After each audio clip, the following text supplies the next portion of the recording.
Hi friends, you are very most welcome on Unique Study with Ajay. दोस्तों, इस channel के ऊपर मैं नेट जेआरएफ फर्स्ट पेपर और ज्योग्राफी दोनों की बिल्कुल सिस्टमेटिक ढंग से क्लासेस चला रखा हूँ और प्रेजेंट टाइम में हम इन्वायरमेंट पढ़ रहे हैं। और जो मेरा ये इन्वायरमेंट का चैप्टर है ये उन सभी एग्जाम्स के लिए बहुत इम्पोर्टेंट है जिन एग्जाम्स में इन्वायरमेंट के क्वेश्चन पूछे जाते हैं। किसके?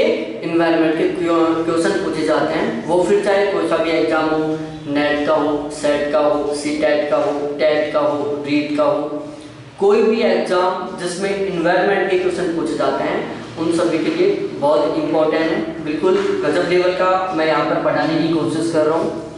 देखो, इससे पहले मैं टोटल 9 चैप्टर बना चुका हूँ जिसमें हमने बहुत सारा डिस्कशन कर लिया है। चैप्टर 10 में हम डिस्कस करेंगे जलवायु परिवर्तन पर, कि जो जलवायु है जिसको इंग्लिश में हम क्लाइमेट बोलते हैं वो रेगुलर बदलती जा रही है। हम सबको दिख रहा है कि जलवायु निरंतर बदलती जा रही है। पहले बरसात कब होती थी, अब कब हो रही है। पहले टेम्परेचर कितना था, अब कितना ज़्यादा बढ़ रहा है। तो हर एक तरीके से जो क्लाइमेट थी वो चेंज होती जा रही है। अब ये किसी एक कैंडिडेट की तो प्रॉब्लम है नहीं कि चलो यार जलवायु बदल रही है तो मेरे इससे कोई प्रभाव नहीं पड़ रहा। ये तो भाई सभी के ऊपर प्रभाव पड़ रहा है जलवायु परिवर्तन का। कोई भी ऐसा कैंडिडेट नहीं है जो इससे बच रहा हो। तो इसके लिए 2 तरीके के संगठन होते हैं, 2 तरीके के प्रयास किए जाते हैं जलवायु परिवर्तन को रोकने के लिए। एक तो देश के द्वारा और एक होता है विश्व के द्वारा। जो विश्व के द्वारा जलवायु परिवर्तन को रोकने के लिए प्रयास किए जाते हैं जिसमें सभी कंट्री इंक्लूड रहती हैं, उसको हम बोलते हैं इंटरनेशनल प्रयास। और जो केवल खुद, जैसे हम भारत का लोगों ने जलवायु परिवर्तन के लिए एक कमेटी बैठाई जिसमें केवल इंडिया के लोग शामिल थे और उन्होंने क्या किया, जलवायु परिवर्तन के ऊपर डिस्कस किया। तो ये क्या हो गया, राष्ट्रीय प्रयास हो गया।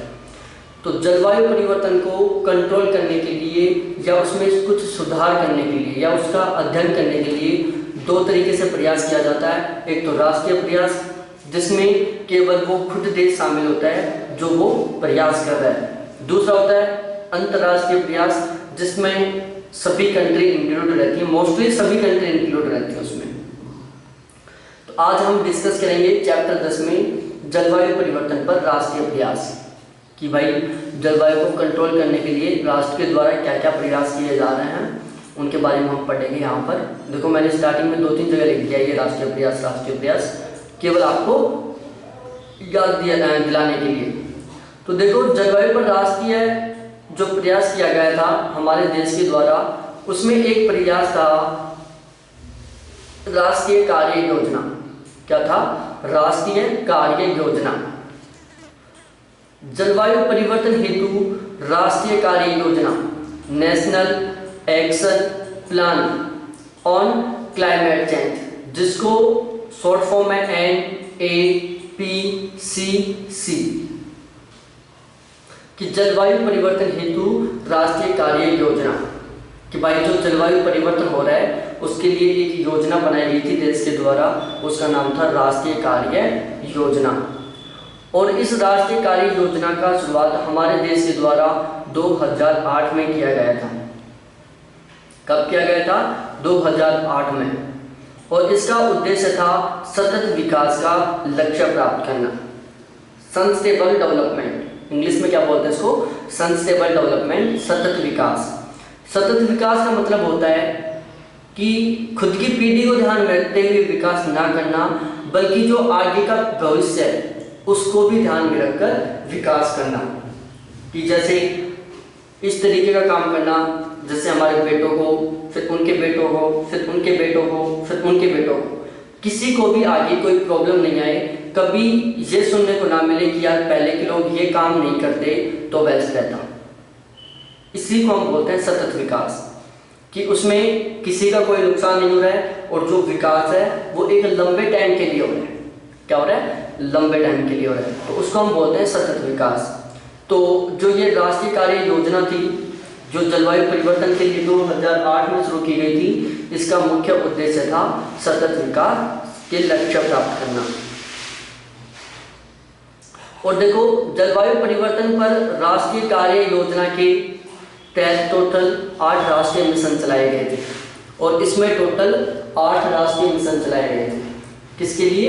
सतत विकास के लक्ष्यों को प्राप्त करने के लिए। अब हम बात करते हैं एक एक की। सबसे पहला क्या चलाया गया था? राष्ट्रीय सौर मिशन। क्या था? राष्ट्रीय सौर मिशन था। पुनर्नवीकरणीय स्रोतों की आवश्यकता को महत्व प्रदान करना। जो राष्ट्रीय सौर मिशन था उसका जो लक्ष्य था, जिसको हम उद्देश्य बोलते हैं, वो था कि पुनर्नवीकरणीय स्रोतों की आवश्यकता को महत्व प्रदान करना। अब यहाँ पर जो पुनर्नवीनीकरण शब्द है, इसके बारे में आपको पता होगा वैसे तो, लेकिन मैं बता देता हूँ। पुनर्नवीनीकरण का मतलब होता है कि उन सभी स्रोतों का यूज करना जिनका चाहे कितना भी यूज कर लो कोई प्रभाव नहीं पड़ता हो। जैसे सनलाइट है, जो सूर्य से जो उजाला आ रहा है उसका आप कितना ही यूज कर लो कोई फर्क पड़ने वाला नहीं है। हवा है, उसका आप किसी में भी यूज कर लो कोई प्रभाव नहीं पड़ने वाला है। ये है वो दूषित हो जाएगी, खराब हो जाएगी, प्रदूषित हो जाएगी, लेकिन कम नहीं होगी वो। जल है, उसका भी आप बार बार यूज कर सकते हो। जैसे बांध बना लिया, उसमें पानी इकट्ठा हो गया, फिर उसको टरबाइन के ऊपर डाला, उससे बिजली बन गई। फिर उसको आगे क्या किया? नहरों के द्वारा सिंचाई में काम ले लिया। तो इस तरीके के क्या होते हैं? पुनर्नवीनीकरण होते हैं जिनको हम बार बार यूज कर सकते हैं। क्या कर सकते हैं? जिनका हम बार बार यूज कर सकते हैं।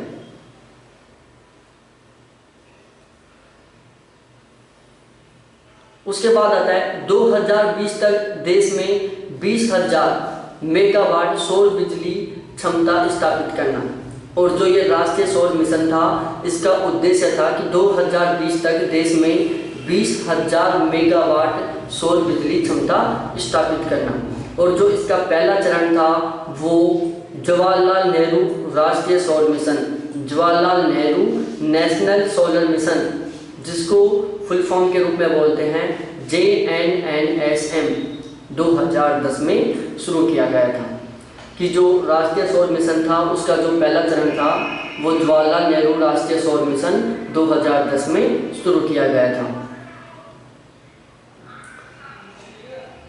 उसके बाद दूसरा आ जाता है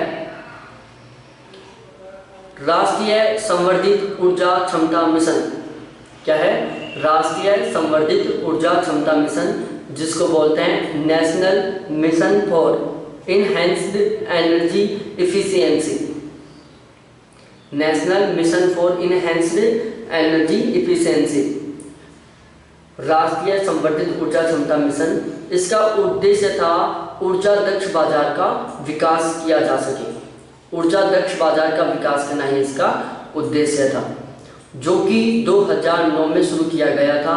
और इसके तहत एक सुपर इफिशिएंट कार्यक्रम चलाया जा रहा है कि जो राष्ट्रीय संवर्धित ऊर्जा क्षमता मिशन है, जिसका मुख्य उद्देश्य है ऊर्जा दक्ष बाजार का विकास करना।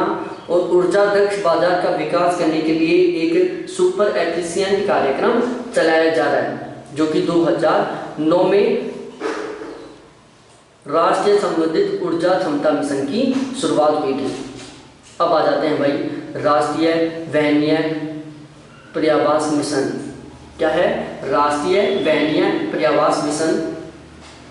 नगरों में वहनीय परिवर्तन, नगरों में वहनीय परिवर्तन, ऊर्जा अनुकूल भवनों और वहनीय अवशिष्ट प्रबंधन का संवर्धन करना।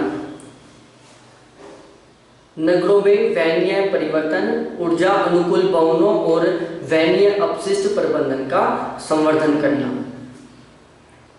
उसके बाद चौथा है रणनीति ज्ञान पर राष्ट्रीय मिशन, जिसके ऊपर रणनीति ज्ञान पर राष्ट्रीय मिशन। उसके बाद आता है पांचवा राष्ट्रीय जल मिशन, नेशनल वाटर मिशन, 2011 में शुरू किया गया था। और इसका जो लक्ष्य था वो था जल के प्रयोग में 20% बचत को बढ़ावा देना। जो राष्ट्रीय जल मिशन था, नेशनल वाटर मिशन, 2011 में शुरू हुआ था, उसका लक्ष्य था कि जल के प्रयोग में 20% की बचत को बढ़ावा देना। कि भाई जो जल का उपयोग हो रहा है उसमें 20% की बचत करना। उसके बाद आता है राष्ट्रीय ग्रीन इंडिया मिशन। ये इसका 6ठा मिशन था राष्ट्रीय कार्य योजना का, राष्ट्रीय ग्रीन इंडिया मिशन, जो कि 2014 में शुरू हुआ था। अब देखो इसमें क्या किया गया था, इसका जो लक्ष्य था वो था कि भारत में घटते वन क्षेत्र का संरक्षण, पुनर्नवीनीकरण और वन क्षेत्र में वृद्धि करना। जो राष्ट्रीय ग्रीन इंडिया मिशन था उसका उद्देश्य था कि भारत के घटते वन क्षेत्र का संरक्षण, पुनर्नवीनीकरण और वन क्षेत्र में वृद्धि करना। राष्ट्रीय ग्रीन इंडिया मिशन की क्रियान्वयन अवधि 10 वर्ष निर्धारित की गई थी कि जो राष्ट्रीय ग्रीन इंडिया मिशन है उसकी क्रियान्वयन अवधि कितने वर्ष थी, 10 वर्ष की थी। इसमें एक स्पेशल बात थी कि जो पूर्वोत्तर राज्य हैं उनके लिए योजना व्यय में 90% खर्च केंद्र सरकार द्वारा किया जाएगा और 10% खर्च राज्य सरकार द्वारा किया जाएगा, और जो बाकी के स्टेट थे उसमें जो व्यय था वो 50-50% होगा। कि पूर्वोत्तर राज्यों के लिए योजना व्यय में 90% खर्च केंद्र सरकार, 10% खर्च राज्य सरकार द्वारा किया जाएगा। ये था खर्च का अनुपात। कौन से राज्यों में? पूर्वोत्तर राज्यों में। उसके बाद आता है 7वां राष्ट्रीय सतत कृषि विकास mission, national mission for sustainable agriculture, जो 2008 में शुरू किया गया था। उसके बाद है 8वां मिशन राष्ट्रीय हिमालयी पारिस्थितिकी संवर्धन मिशन। क्या है? राष्ट्रीय हिमालयी पारिस्थितिकी संवर्धन मिशन 2014 में शुरू हुआ था और इसका लक्ष्य था हिमालयी हिमनदों पर जलवायु परिवर्तन के प्रभावों का अनुमान लगाना। जो 8वां मिशन था वो था राष्ट्रीय हिमालयी पारिस्थितिकी संवर्धन मिशन, 2014 में शुरू हुआ था और इसका लक्ष्य था हिमालयी हिमनदों पर जलवायु परिवर्तन के प्रभावों का अनुमान लगाना। तो इसी के साथ हमारा जो ये आज का चैप्टर था ये कंप्लीट होता है। इसमें हमने राष्ट्रीय कार्य योजना के बारे में समझा दिया आपको, जो कि जलवायु परिवर्तन के लिए बहुत इंपॉर्टेंट थी। बिल्कुल इसी तरीके से हम और भी इम्पोर्टेंट टॉपिकों के ऊपर डिस्कस करेंगे बिल्कुल रेगुलर। और भी राष्ट्रीय प्रयास बचे हुए हैं उनको मैं पढ़ाऊँगा मैं आगे के चैप्टर में। फिर इंटरनेशनल प्रयास हैं उनको बारे में पढ़ाऊँगा। तो ऐसे करके हम पूरा एनवायरनमेंट बहुत शानदार तरीके से पढ़ेंगे। और इनके 8 लक्ष्यों को याद करना। आगे का जो और भी प्रयास है, राष्ट्रीय प्रयास हैं, अंतर्राष्ट्रीय प्रयास हैं, उनको देखने के लिए चैनल को सब्सक्राइब करो, बेल आइकन को दबाओ और इस वीडियो को अपने सभी फ्रेंड्स के साथ शेयर करो। थैंक्स देखने के लिए। फिर मिलते हैं नेक्स्ट वीडियो के साथ। बाय।